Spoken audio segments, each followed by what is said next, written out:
What's up, everybody? Canuck here, and welcome to a very, very special two-part behind-the-scenes look at a brand new course I am building in PGA Tour 2K21. This is a collaboration this time around, and I have a pretty awesome collaboration partner. It is the one and only 100 Thieves founder, NADESHOT.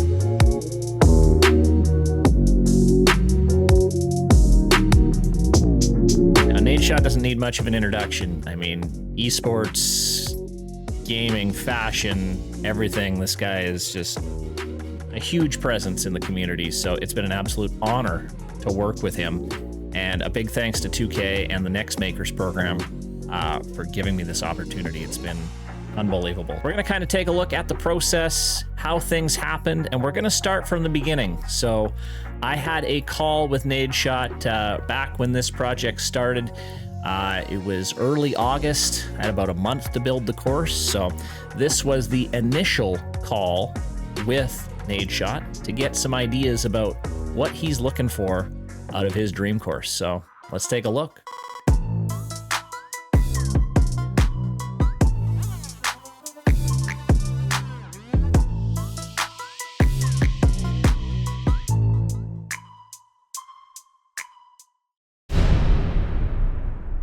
Andre, nice to meet you, man. Nice to meet you too, sir. Your talents, I'm very envious of.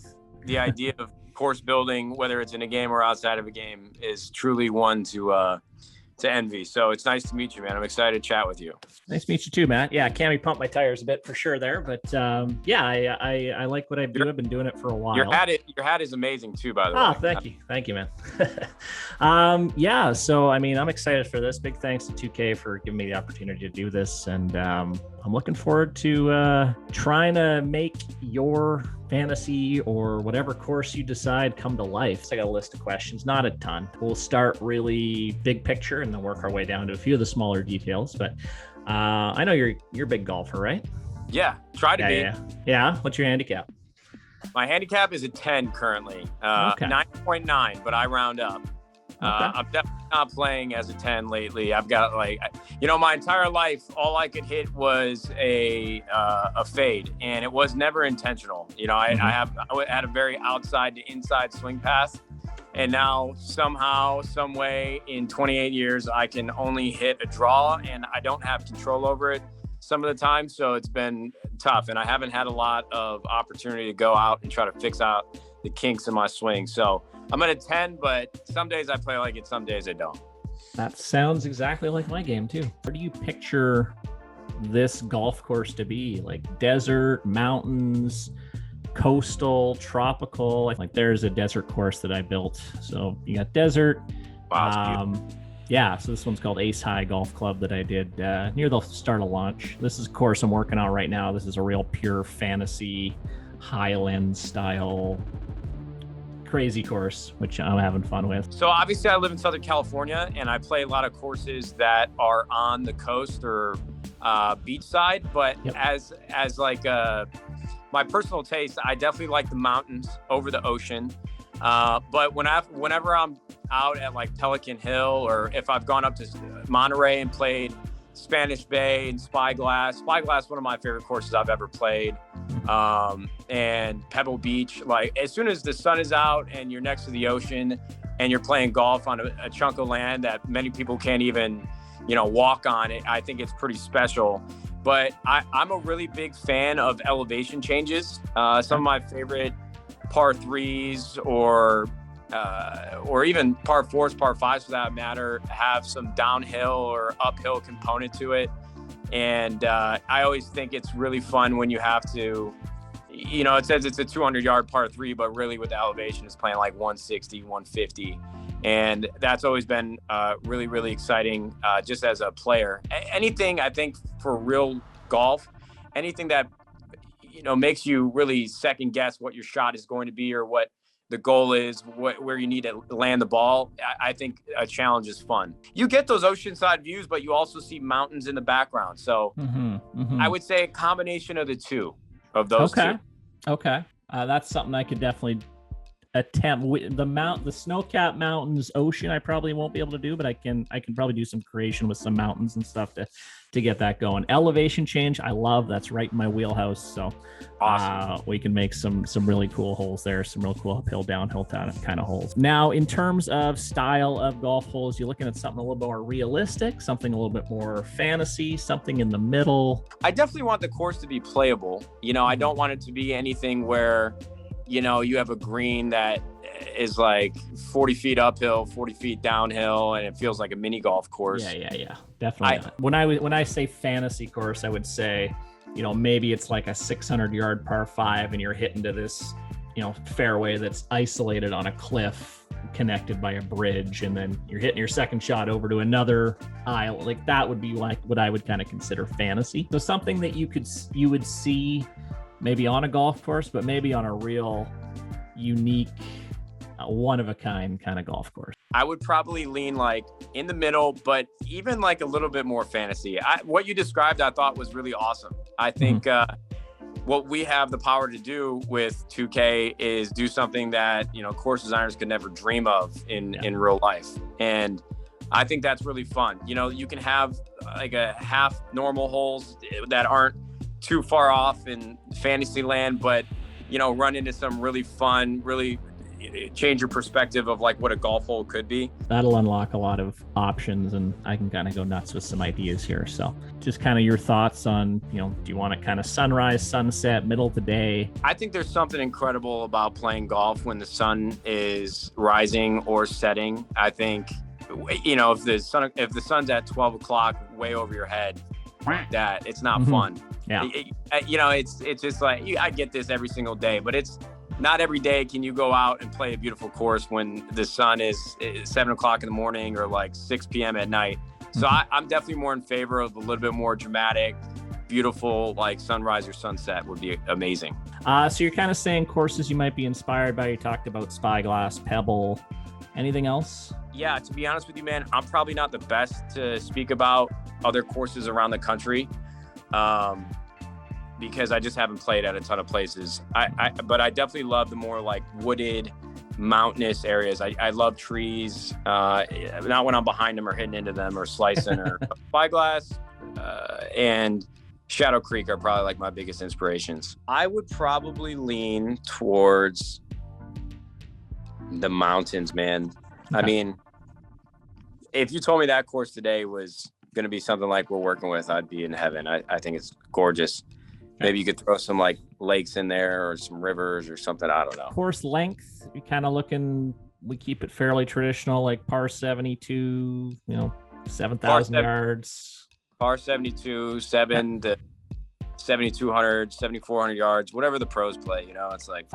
Clubhouse, that's always a big one. We have a certain set of limitations of what we can do. So we have in the game, there's a few pre-built clubhouses, but what a lot of people are doing is taking certain objects in smaller buildings and kind of gelling them together to make their own custom clubhouses. There's been some really cool ones. You know what? I know that you guys probably have parameters and yellow tape around like what's possible, but I just got out of a meeting with the idea of like and this is just like way out there. You just reel me in if you need to. But I've always loved, and it is not like any traditional clubhouse you'll ever see, but I've always been obsessed over like the 50s, the 40s and 50s aesthetic of like speakeasies, just like this old timey place where like gangsters used to hang out and, smoke cigarettes, drinking after around 18. That's way out there. But other than that, I probably wouldn't have like a preference on clubhouse. You could run wild. Any other kind of unique features that you'd like to see? I mean, anything really, like could be even terrain wise, waterfalls, some things like that. Waterfalls are awesome. I love waterfalls. Some people about that. Maybe we could throw some wildlife in there. I don't know how intuitive like the actual building is, but like a deer walking across the damn fairway. So I mean that gives me plenty of stuff to go off of. Well, I appreciate your time. Thank you very much. This is gonna be fun. And there you go. That was our first call with Nadeshot. As you can see, a real down-to-earth guy. You can tell he has a passion for golf, and he's very interested in this project, so I'm really fed off that energy. I was really excited after that call. Let's kind of break down a few of the main points he was talking about, what he wants in his dream course. The first one, he kind of wants a bit of the mountains and a bit of the ocean. We can do that, I feel. So what I did is I went into the Delta theme. You're going to see shortly me trying to tackle the plot from flatland to something I think that was usable. Yeah, so we kind of wanted to incorporate, you know, some of those mountain views on some holes, then go right off into the ocean, and then maybe come back into a mountain setting. Almost kind of get two separate themes there. So that's what we're trying to go for. Second big thing is he wants to lean a little bit more onto the fantasy side, which is perfect. I'm a bit more of a fantasy style designer. But, you know, he wants some of that realism there. We don't want to make, you know, 1,000-foot cliffs and unplayable course. You know, we want to use some strategy. We want to be able to run the ball up to the green, different angles of attack, you know, make the course interesting, not just one way to play it. And the third one is elevation change. So he wants some nice big elevation changes, dramatic, not anything crazy, but something where club selection is going to be key. So that's definitely something we can employ. What we are going to look at right now is me doing an initial build of the plot from flat ground to what we have to start with. So here we go.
So there is the plot. It actually, I thought, turned out really well. Usually it takes me 15, 20 tries to get a plot that I really like down, a good starting point.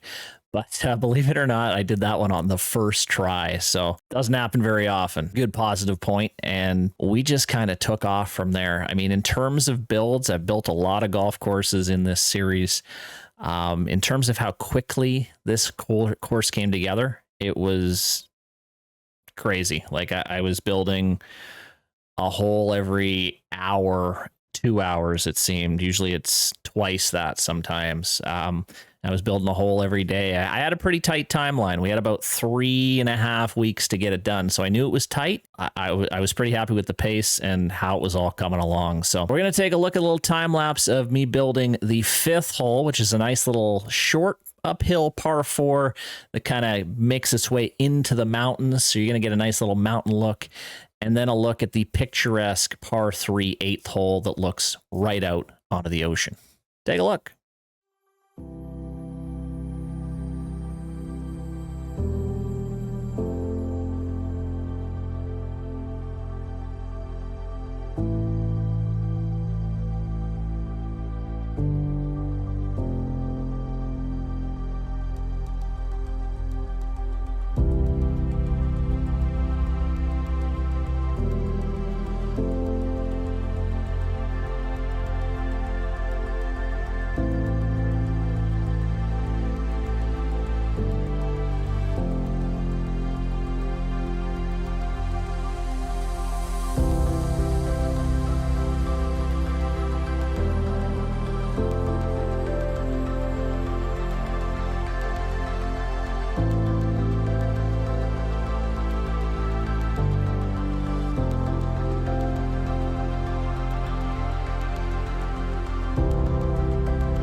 And there it is. That's holes 5 and 8 sped up, obviously, really quickly. I enjoyed building those holes. I think those are arguably my 2 favorite on the front 9. So we were at the point now where we had 9 holes basically finished. I got the 9 holes done in about 9 days, about 1 hole a day. And I was prepping for our midpoint check-in with Nadeshot, as I wanted to show him what our progress was so far. So I'm going to let you guys have a little look. Here is the front 9 of Nadeshot's dream course.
And there it is. That is the front 9 of Nadeshot's dream course. At this point in time, course did not have a name, but in part 2 of the video, we sort that out. We have our midpoint check-in with Nadeshot, see how he likes the course, get into the back 9, and get this thing completed. So thank you, everybody, for watching. We'll see you in part 2.